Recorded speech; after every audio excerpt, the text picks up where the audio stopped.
So kung titingnan nyo guys, nandito tayo ngayon sa 48th floor. 48th floor na to dito ako sa Torre de Manila. Ang lawak guys oh. Ang lawak ng lupain.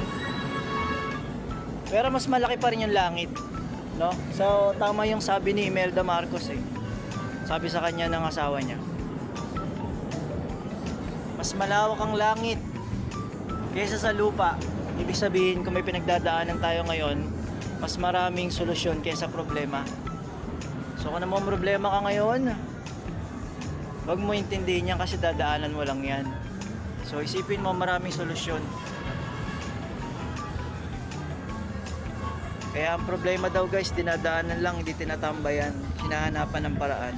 So yun, tayo bukod sa pagpe-perform, meron tayong pinagkakaabalahan kasi hindi naman lahat ng panahon meron tayong show, merong mga events.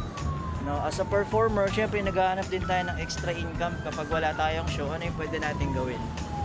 So guys, kung interesado ka, gusto mo malaman kung ano pinagkakaabalahan namin, cellphone at internet lang pwede mong gawin to, no?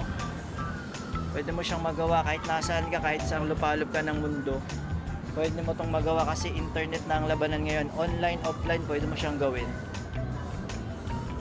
Kaya kung interested ka, malaman kung ano yung tinutukoy ko, message mo lang ako dyan guys at sasendan kita ng video. And then meron tayong mga team, mga trainings, libre yan.